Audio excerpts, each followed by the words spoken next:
Welcome to Christiana Flourishing, where we motivate you with Gospel. To our returning subscribers and new subscribers, we want to say a big thank you to you. The allegation laid upon the late man of God, Prophet T.B. Joshua, that he slept with people, women, and Pastor John says something else on one of his videos, and Apostle Osayi says something else, fighting each other on the internet. Please, we're going to watch another video by the man of God, Prophet Uebert. But before, don't forget the healing school of the man of God, Pastor Chris, is coming on the 2nd of February. Don't miss it. Let's watch this video and subscribe to this channel for more. We'll see you in our next upload. God bless you. And that's why I did this in South Africa. I said, hey, if there is any woman among you that I laid hand on, let the woman cry out. I found it, Samuel. Now let's listen to what Prophet Uebert has to say. You're being fooled, consistently fooled. It's the same thing I've been telling people here about this thing that happened to this prophet who is dead, now who's gone home to be with the Lord, where people just come in and say all kind of nonsense and nonsense and nonsense. Someone came in and said, you know what? I've never cheated on my wife, ever. Sir, Jesus did not talk about you sleeping with a wife. No. Jesus said, if you look at a woman to lust after it, you have already done this physical act spiritually. Just and the spirit is more tangible to God than the natural. The natural is a shadow. So a man who sleeps with a woman physically and a man who does commit adultery with his eyes, the one who does with his eyes is worse than the physical one. Wow. The spiritual is more powerful than the natural. That's true. That's true.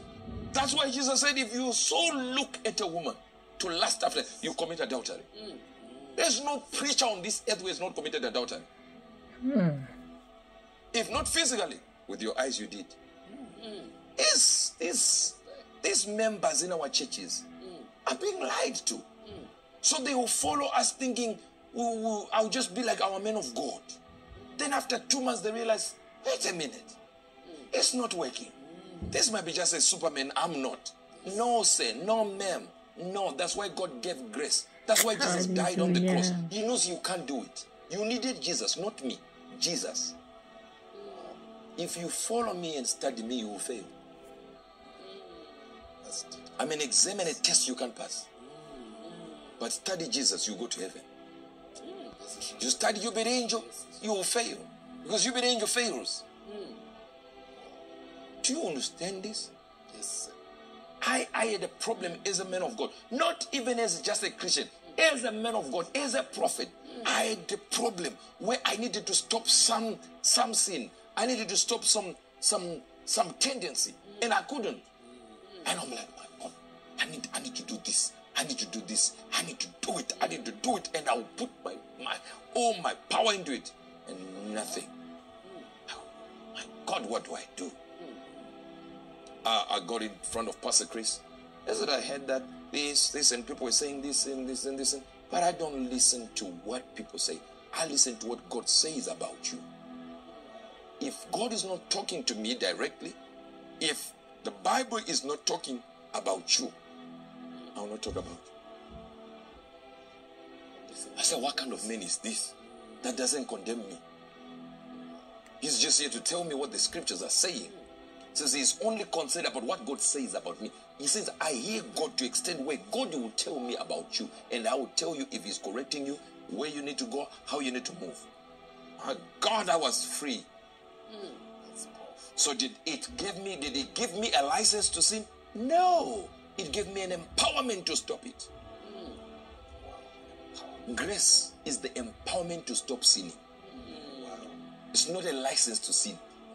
I was very fluent in sin. When I got born again, the devil went into a depression. He said, we lost a good man. And I would be coming there, visiting the devil here and there. And the devil would say, he's back. Then I leave him. He's back again. I leave him. And I realized one thing when I met a man that taught me about God's grace, why he came to die for us. That's when I would never boast about some holy thing. I would never boast. I haven't stopped exposing people through prophecy. Yeah. Because God told me, what if somebody exposes you? Would you be comfortable in the house of God? I said, no, I will stop coming. I said, so you would stop, but they wouldn't stop. They might even leave Christianity.